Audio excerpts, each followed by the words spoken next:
All right, so in this video, we got 3 stories. We're going to talk about this Justin Bieber, couple series of Justin Bieber pictures, and man, it's no good. We're going to talk about that. Then we're going to talk about the major update in the Jay-Z case.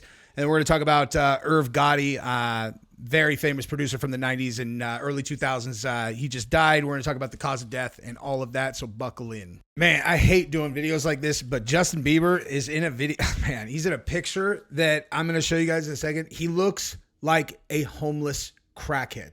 I mean, and that's not like an exaggerate. Like, any person who saw him looking like this, that's what they're gonna say. You're gonna be like, "What do you think that guy does for a living?" They'll be like, "Does for a living?" Be like, "Yeah, what do you think he does for a living?" Be like, "Probably smokes crack." You're like, "Oh, okay," you know.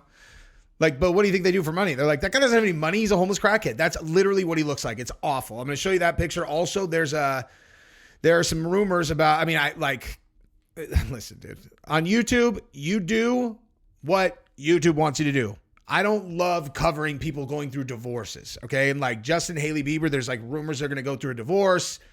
Every time I cover this story, it gets throttled by the algorithm. I feel terrible for this kid. I'm going to tell you exactly how I feel about it, but there's an article about them, coming out. It looks to me like the pictures from the article, this article right here, which say, Justin and Haley step out in NYC amid divorce rumors. I'm pretty sure that the pictures here are from the same night. This is not, trust me, those are not the pictures. We're going to look at the pictures, but the pictures from that night, I think, are the same night. And man, they're even worse. Like, they're even worse than the original one, man. It's really terrible, dude. Like, I get no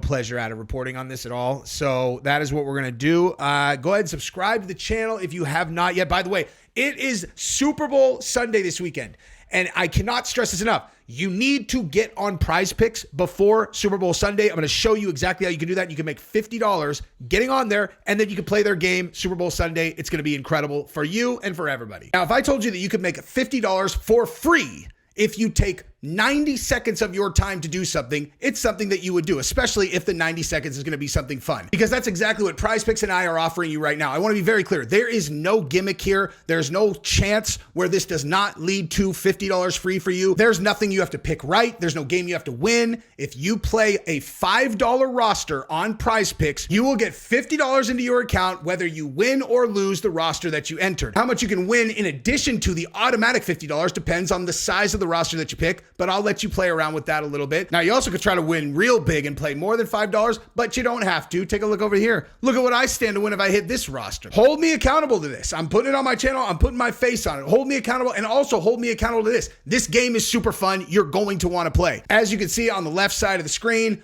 all you do is go through the athletes that you want to pick in a specific sport. In this case, we're doing UFC because my girl Rose Namajunas is fighting on Saturday. In addition to MMA, they have college basketball, college football, NBA, NFL, any sport you can think of, you can play on Prize Picks. Now, in the roster you see over here, this is obviously a UFC roster. I'm playing a $5 game, which means if this was my first game, I would see a free $50 put into my account the second that the game starts. So come join me for Prize Picks. It's an amazing game. You'll be supporting my channel and you'll be getting free money.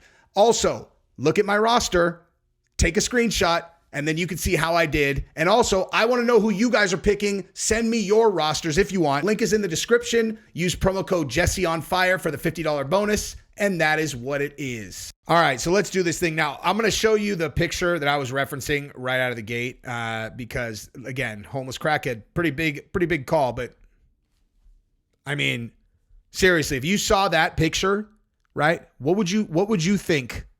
Like, oh, okay. Like, hey, that's one of the most famous superstars in the world. One of the most talented musicians of all time. You'd be like, that is. You're like, yeah, that is. They'd be like, that guy needs serious help. Look at his face, man. Like, look at that. It's awful, dude. It is really awful. And I'm going to, again, I want to show you guys the images from the article with him and his wife. Okay, look at this, dude. Okay, so, man, this is awful, dude. All right, so Justin Bieber and Haley Bieber stepped out in New York City, shutting down divorce rumors. Biebers were spotted leaving dinner at the corner store in Soho. Haley was wearing an oversized leather jacket, yada, yada, yada. Okay, so I'm just going to skip to the pictures because who cares, right? But they're talking about them getting divorced. But look at this, dude. Okay, look at this picture. Okay, what do you notice? What do you notice about this, right? Okay, she's dressed to the nines. She's going out. She knows they're going to get photographed. Look at Justin's feet. Can you see that? Look at his feet. He's barefoot, dude. He's barefoot. Okay? Look at her outfit. Okay, does this look like a couple that's on the same page here? She's dressed like that. He's following behind her barefoot. This is not good, dude. Like, this is actually, like, all joking aside, this is all bad, okay? Now, what would be all good is if you subscribe to the channel, ring the bell, and like the video. Now, one thing related to him that Gabrielle and I were kind of just talking about this on our show, and I just want to bring this one big thing up, which is this, dude. Like, try to imagine that tape is real, right? That the tape was floating around and people were, selling it. Like, oh, there's a tape of you and Diddy, and if you don't want it to get out, you got to buy it. So, he unfollowed all of his friends. He unfollowed Usher, unfollowed Scooter Braun, all of those people. So my hypothesis is they probably brought that to him, and they were like, "Look, man, like, people have it. Do you want to buy it?" And he probably paid an outlandish amount of money for it, which they took a commission for. And then he found out that there's tons of copies of the thing. And basically the only people that he still trusted extorted him, just stole his money. Like, they just stole his money, dude. And try to imagine what that would do to you, like, emotionally, as a person who's, like, totally alone, dude. Like, this guy is totally alone. He's rich. He has, he's globally famous. He has money. This dude is the most alone person in the world, man. Because who does he go to? Like, who is this guy supposed to go to? Who's he supposed to go to for help? Okay? This is where having all that money works against you, because his parents automatically look at him as like a source of things. Like, they want stuff for him. Like, there's no one that he can just have pure faith in, that they genuinely care about him and love him and want the best for him.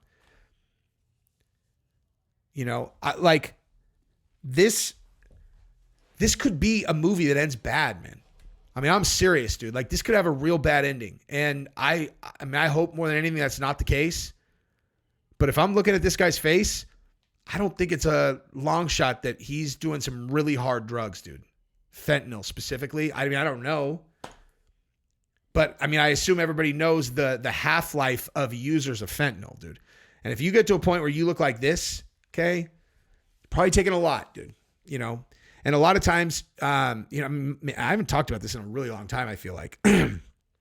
But when it comes to, like, opioid addiction, this is not something I'm unfamiliar with, Like, dude, you could strap me to a bed and try to force feed me those things now, and I would never take one under any circumstances. But I know the battle, and I know it well. And what I'm telling you is, like, this is a thing that creeps up on you, dude.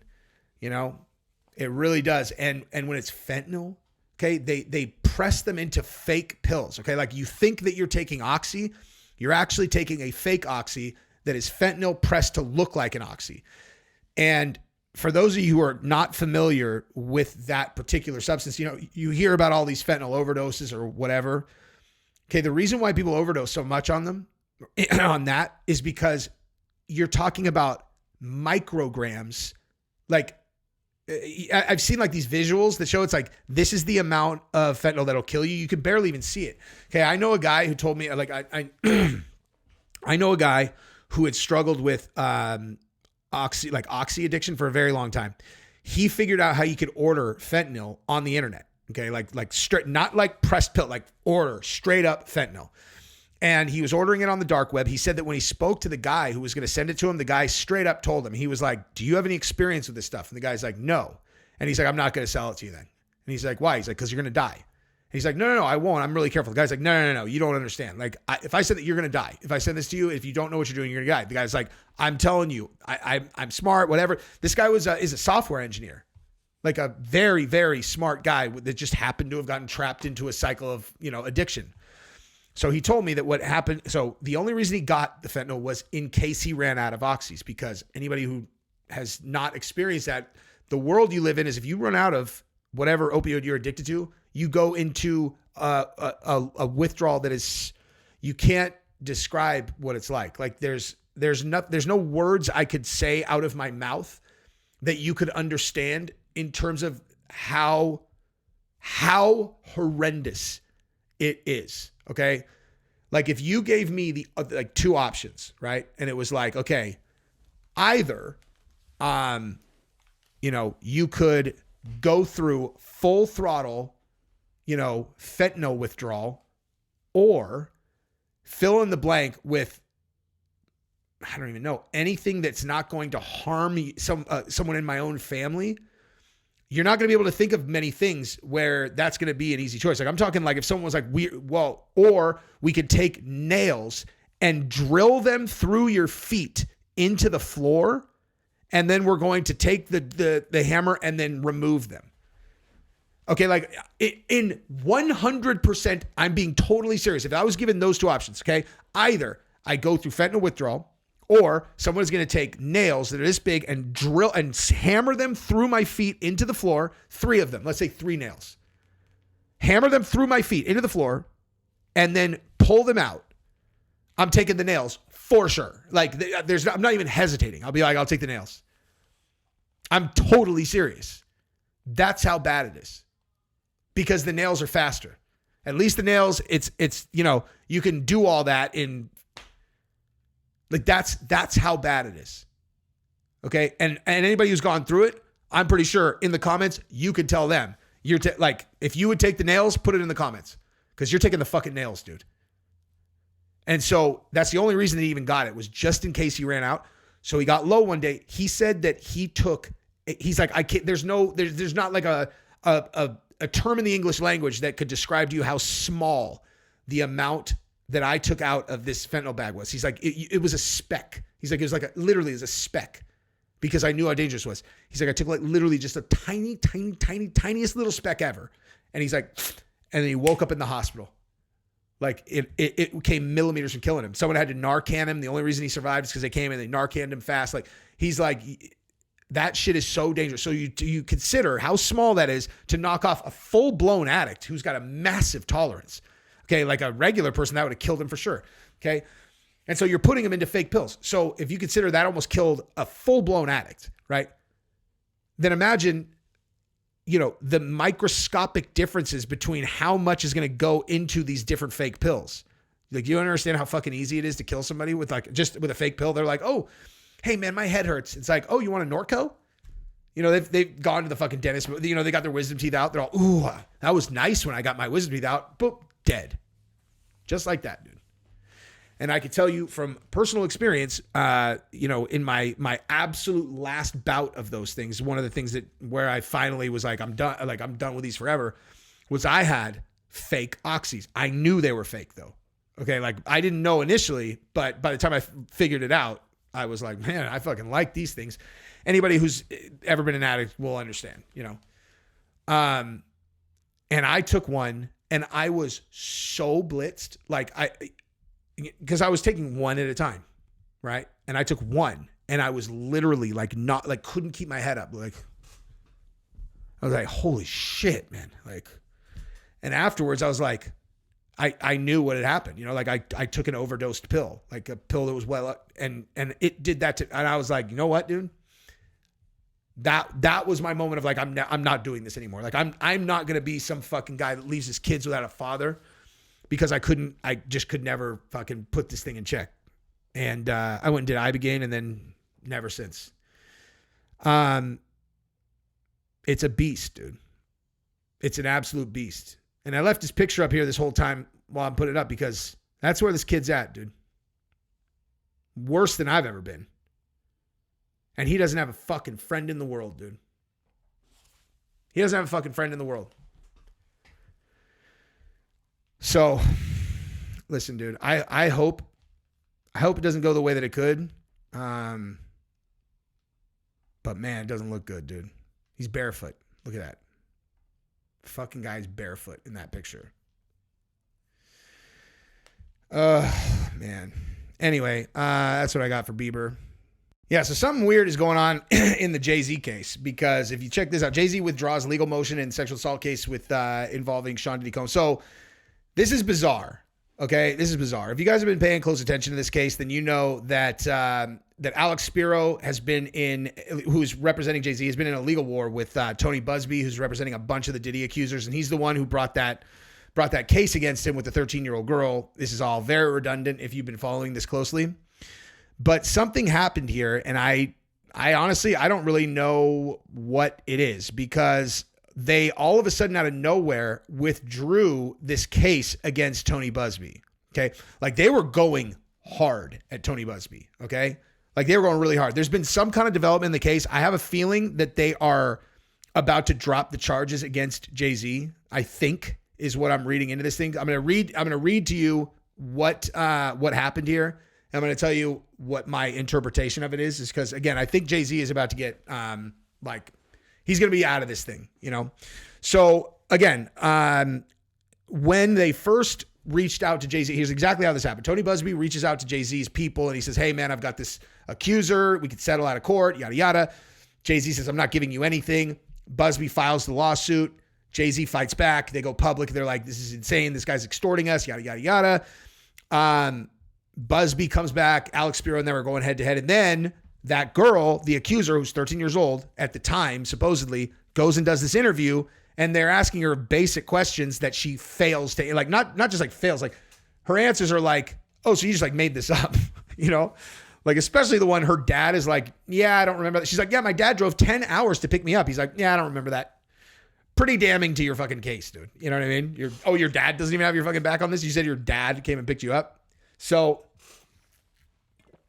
like, hopefully I remember to edit that. If I don't, I'm sorry, I'm dehydrated. But if your own dad doesn't have your back, why should anybody believe you? Especially given that other things she said ended up not being, you know, verified, right? Like, it's like, oh yeah, I remember talking to the guitar player from Good Charlotte and he had this tattoo of blah, blah, blah. It's like, he doesn't have that tattoo. And it's like, oh, in Good Charlotte, they weren't even there, you know? And you also find out that she's white. She's autistic. She lives in like Arkansas or something. Just the whole thing is just bizarre. You know, you're like, this does not sound like it has a lot of credibility. And Tony Busby, when confronted with this, was like, this case was given to us by another firm. Okay, now we're looking into it. So I think there's a high probability that now that Jay-Z is dropping all of his stuff against Busby is because Busby probably came back to them and they're like, okay, look, like you drop all this against us. We're going to drop this case against you guys. We looked into it. You know, we have no case here. Is my hypothesis. So let's look into this thing. And okay, so Jay-Z has stepped back from his legal battle regarding sexual assault allegations involving him and Sean Diddy Combs. In a surprising turn of events, Jay-Z, originally named Sean Carter, has taken a dramatic step back from his legal battle with the attorney representing the alleged victim in a troubling case involving both him and Diddy. You know, we talked about this.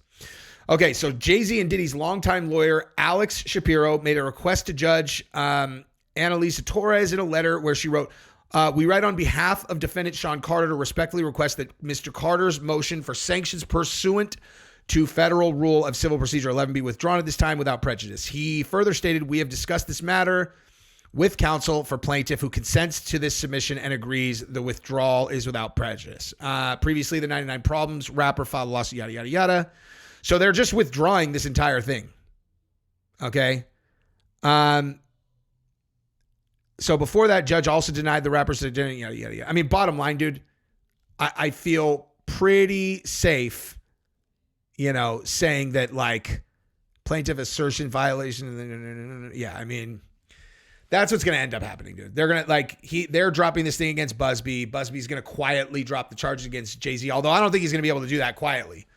If you're Jay-Z, this whole thing's been about your reputation. Like, you know, it's like he deserves a victory lap. If he didn't do this, you know, as much as I know there's like a lot of people that really are hoping that these things are true. It's like, yeah, but like if it's not true, it's not true. He deserves to get vindicated publicly. Do you know what I mean? We're just talking about Jay-Z in this incident. Like, this is one incident. If it's not true, he deserves to have the public know that, in my opinion. You know what I mean? So that's my guess. That's what I think is probably going to happen here. And in the last segment of this video, I just wanted to call this out because I didn't know this either. But Irv Gotti of Murder Inc. Records is dead at 54. Man, like, let me tell you something, dude. If you were a big producer in the 90s, this is not, these are not good outcomes, man. You know, if you look like 90s, early 2000s, you had Suge Knight, you had Diddy, okay? You had Irv Gotti, you got Dead, Jail, Jail.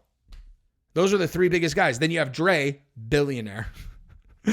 So, one big winner and everybody else not so much, dude. But I mean, listen, it's really unfortunate this guy, you know, that he died. Apparently, he was sick. They haven't verified exactly what his cause of death was, but it sounds like we know. Okay, so I'm gonna read this to you guys and we'll talk about it. So Irv Gotti, the famed music producer and co-founder of Murder Inc. Records, who worked with artists including Ashanti and Ja Rule, has died at age 54. Cause of death has not been confirmed. However, a source told People Gotti had a series of strokes in recent years and was a diabetic. Hollywood Reporter was the first to report the news of Gotti's death. Gotti was open about his health struggles in the months leading to his death. In August, TMZ reported he had a stroke, citing hip-hop record executive and manager Wack 100, who said he had spoken with somebody at a stroke recovery facility. Irv has been struggling with diabetes for years, which caused him to have a minor stroke 6 months ago. He's changed his diet to eat more healthily. He's been successful in making a full recovery. He's not in a rehab facility. He is at home with his family, enjoying life. But it sounds like, so it says it runs rampant in black people. What it does is it starts deteriorating the body. It's reversible, but said it required a lifestyle change that he was hesitant to make. I wonder what that was. Well, Irv Gotti, he was accused of abuse by a woman who alleged he raped and abused her between 2020 and 2022. Oh, another one of these. Yeah, it was going on for 2 years. You're like, come on. You know, like, I have a problem with those fucking 2-year long ones. Although I guess, especially if there's only one accuser, like, you know, in Cassie's case, is a lot more believable given, you know, Diddy's history, but you have one accuser. She's like, for 2 freaking years, man. For 2 years. You're like, well, why'd you keep going back? Like, you saying he just like was showing up at your house or what? Gotti, born Irving Domingo Lorenzo Jr., began making his contribution to the music industry in the late 90s. He first worked with A&R for Def Jam recordings, signed legends like yada, yada, yada. I mean, I assume you guys know who Irv Gotti is if you're watching this, you know. He was with Ja Rule. Basically, his career got ended right along with Ja Rule's when 50 Cent hit the scene and buried their career. Now, in fairness, there isn't more to that story. Like, they originally got funded by Fred McGriff of the Supreme Team, and the government was after him. He had money, he had connections to Murder Inc., and so they got swept up in an indictment of, like a former street boss who had just gotten out of jail. Everyone else from the Supreme Team was like in prison, locked up, and Kenneth Supreme was back out, and they wanted him bad. And so, you know, this record label essentially went down with him, and it happened in conjunction with 50 Cent burying them. It was like a perfect storm that they, you know, couldn't come back from. But anyway, it's unfortunate, dude. It's sad. The guy's young, man. He's like 54 years old. Like, that's young. That's younger than Rogan. That's younger than those guys. Like, he's just dead. Family. It's awful, dude. But anyway, that's what I got for today. Go check out Prize Picks for the Super Bowl. Love you guys. Bye-bye.